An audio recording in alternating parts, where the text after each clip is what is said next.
I'm Mark. And I'm Terry. And we're Escaping the Empty Nest.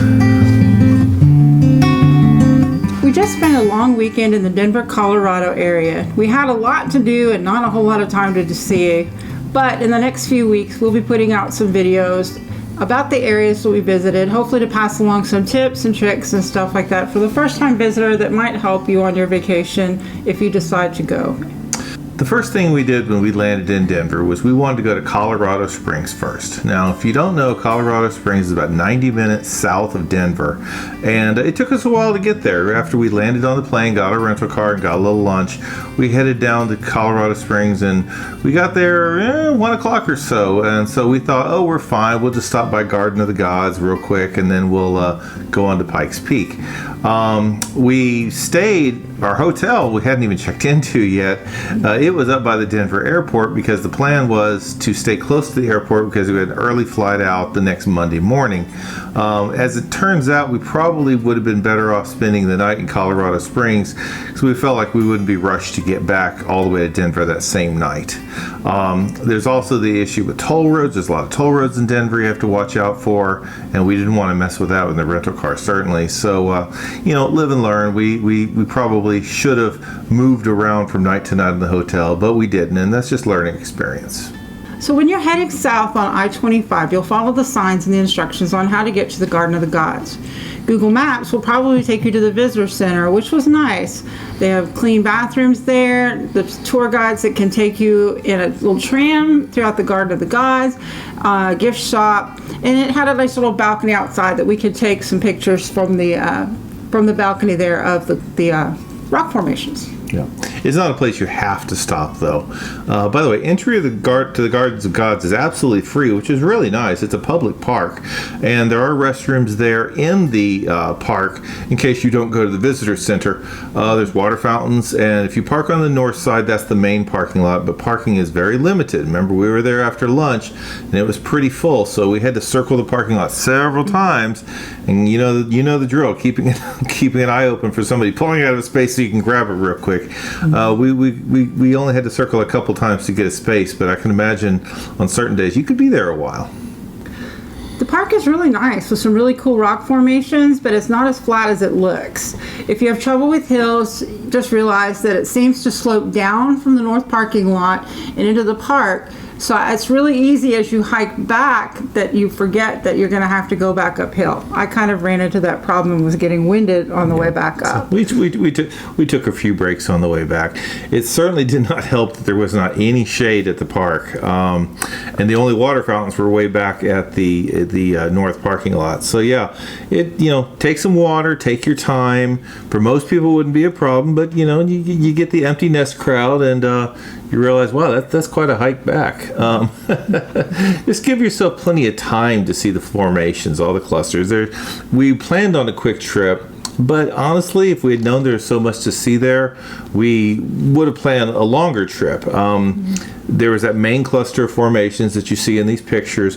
We didn't even get to see what was called the famous balancing rock, which is a pretty cool little geological formation. But it's a separate drive. You have to have time to drive to a completely different part of the park to see it. And we wanted to see Pikes Peak, so we just skipped that part. But it's bigger than you think it is from looking at the pictures. If you like trying your hand at climbing and rappelling, make sure you get the proper permissions. It isn't something you can just do on a whim.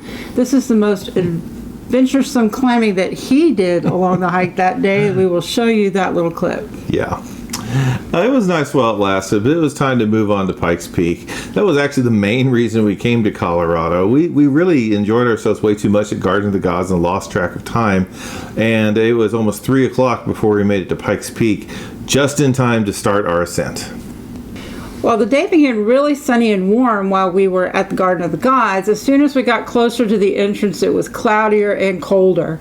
As we got to the entrance, we noticed that the last opportunity to get into the park was at 3 p.m., and you'd have to leave the park by 5 p.m. And the summit of the mountain was still closed until June 15th, so you'd only be able to go as far as mile 16 out of 19. Yeah. So at that point, it was actually even hard to see the top of Pikes Peak. So if you can't see the top, you wouldn't be able to see anything anything from the top. So we decided it would be kind of pointless to pay the $15 per car fee to enter, just to drive that far, not be able to see anything, and then have to return. So the park ranger we talked to was very kind and helpful. He let us know that there is a cog railway that was about to open up. They just did a $100 million renovation on it. It's been working on it since October of 2017, and it'll take you 9 miles to the top of Pikes Peak, and the trip takes 3 hours. So I'm not sure if that's a round trip or one way, but anyway, it sounded pretty cool. So we'll have to go back someday and try that again. And I'd actually rather take the cog railway up to the top instead of having to drive on the winding roads. A lot less pressure and stress. Definitely. So all this was wishful thinking since we were there on Mother's Day weekend. From the bright side, we did see the workshop at the North Pole, Santa's workshop, from the outside. It was closed, another seasonal thing. So on the way back to the interstate, we happened upon some of the cutest houses and cabins. I had to stop for her because she was like, we saw a motel called the Swiss Chalet and the Timber Lodge. They're really interesting. They reminded her of what the Swiss Alps, Yeah. Switzerland Alps look like. Just the outside of the hotel. It reminded me more of Route 66 with kind of the cutesy roadside attractions like the teepees and stuff. But they were both pretty neat. The Timber Lodge Hotel had Lincoln log cabins, and we looked them up when we got home, and they were pretty affordable. So if we do get to go back someday to try Pikes Peak again, we'd definitely stay in the area and maybe even stay in one of those old rustic historic hotels. So here's our take from our experience. Do your research and be certain to plan your day well. If you only have a day to see the sights in Colorado Springs, we suggest to do Pikes Peak early, very early. Garden of the Gods Park closes at 9 p.m., so you'll have plenty of time before the sunset to see and hike in the area. Might be cool to be there at sunset. Yes. So we drove there after arriving at Denver Airport. We picked up our rental car. Between driving and doing all the attractions, we just ran out of time. We also experienced some bad construction on the way home. Mm-hmm. So what we would suggest for next time is go ahead and take your times. Stay until at least 7 o'clock at Garden of Gods before you start back to Denver. That way most of the rush hour traffic will be gone, because Highway 25 going north was brutal and it took us so long to get back.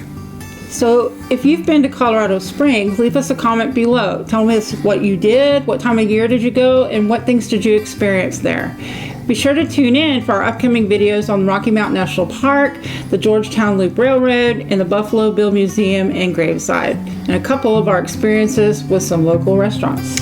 So we will see y'all later. Bye for now.